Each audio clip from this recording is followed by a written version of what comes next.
After my husband's company became successful, he started acting different. He didn't hide the fact that he was seeing another woman.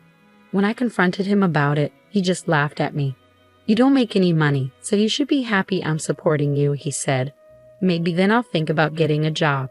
I told him I would find a job myself, and he just laughed and said I could do whatever I wanted. So I got a job at his parents' company, and that's when I decided to get back at him. My name is Karen, and I'm 34 years old. My husband Michael is 36 and runs a printing company. We used to work at the same place. I did illustrations and he worked in sales. We fell in love and got married when I was 26. Later, he left his job and we talked about starting our own company together.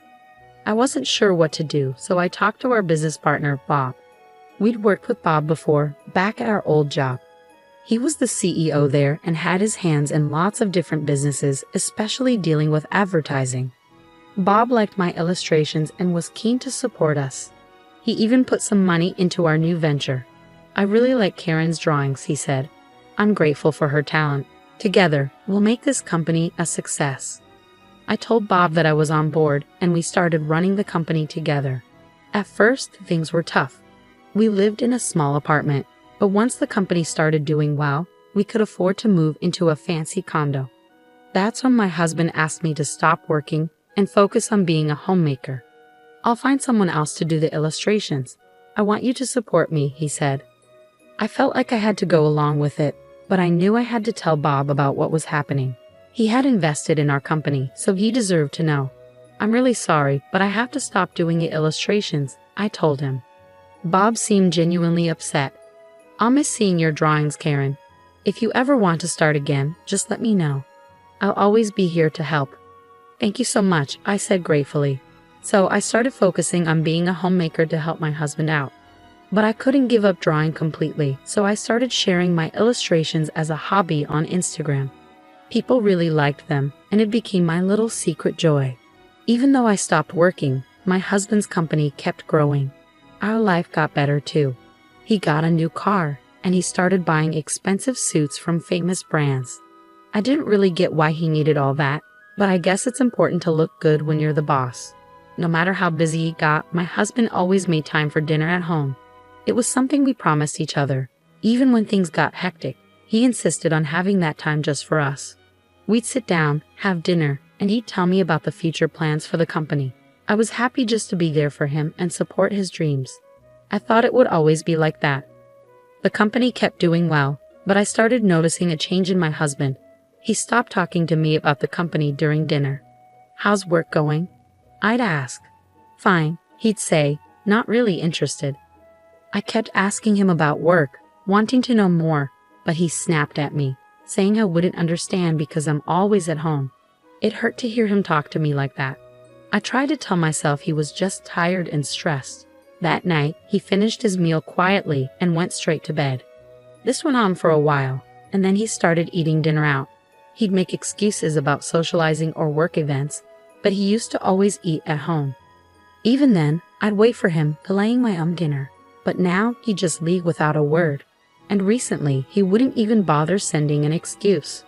When I brought it up, he'd just yell at me. It felt like he was a different person. I started to feel like nothing more than a servant to him, and it made me really upset. When we started the company, we went through tough times together. But now, I felt like I was beneath even his employees. I didn't do housework because I liked it. I did it because I wanted to help him achieve his dreams. But he didn't seem grateful for any of it anymore. While my husband was away, I found solace in my illustrations. It was the only thing that helped me relax. As I kept drawing, more people started following me, leaving kind comments. Even Bob's name popped up among them. He offered to work together again, and just the thought of it made me feel hopeful. Without that hope, I don't know if I could have kept going. As we stopped having dinner together, a gap started growing between my husband and me. Eventually, I started suspecting there was another woman in his life. I smelled a different perfume on his jacket, one he'd never use. When I asked him about it, he just brushed it off, smirking like being caught wouldn't matter. For the first time, my sadness turned into anger.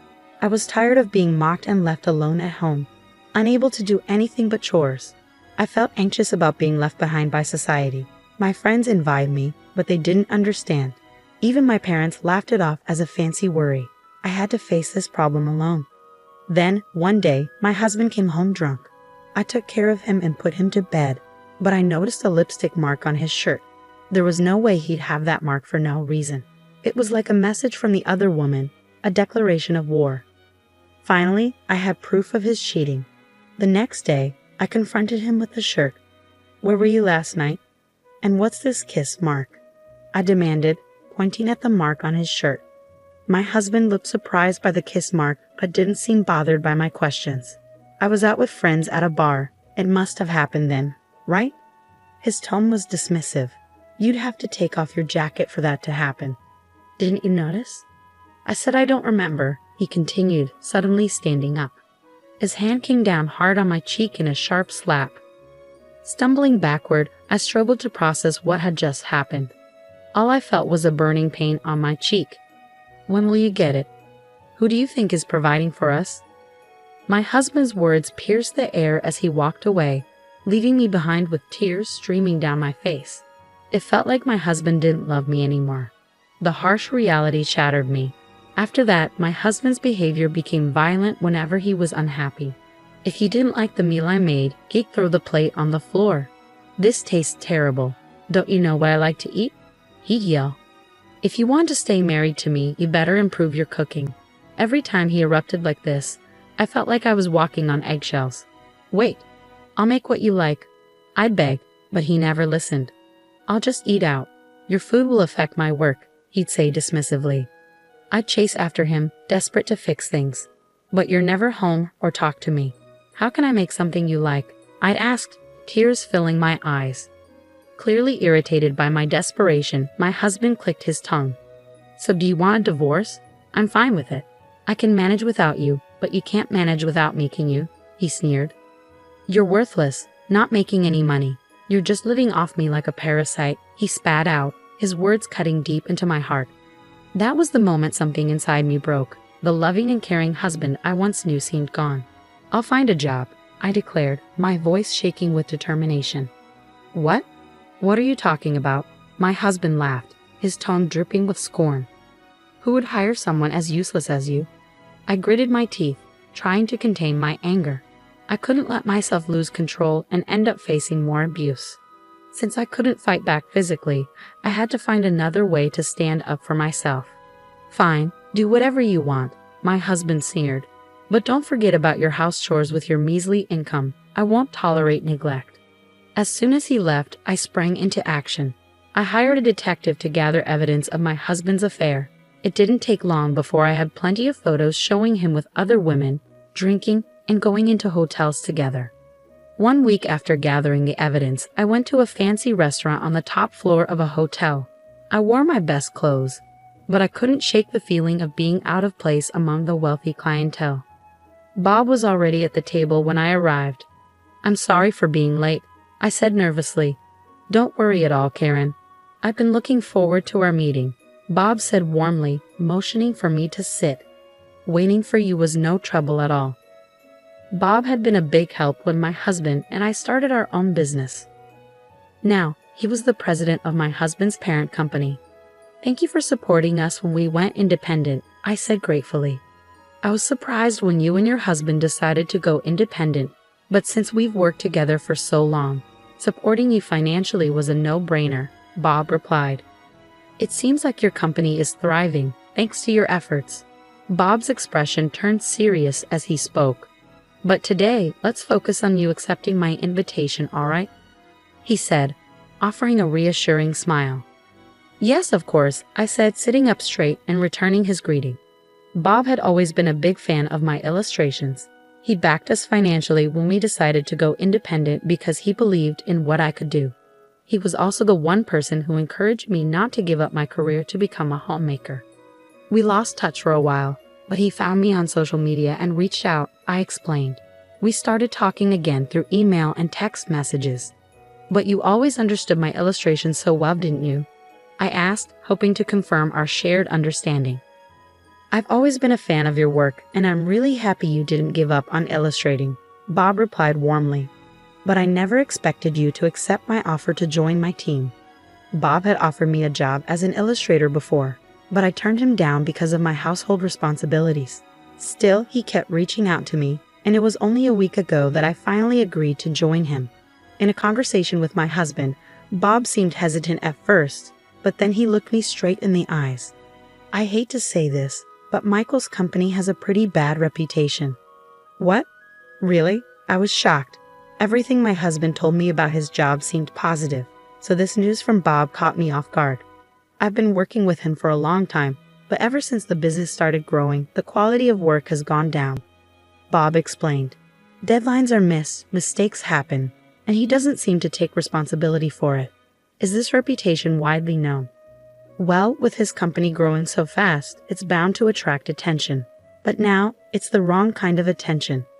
There are even rumors about him getting involved with a shady group, Bob said, his tone serious. I had no idea, I admitted, realizing how little I actually knew about my husband's business. Trying to change the subject, Bob said cheerfully, "Anyway, you'll be creating illustrations for us now. No need to outsource anymore. It's a big win for our company. I really appreciate you being flexible and understanding about my family situation," I said, feeling grateful.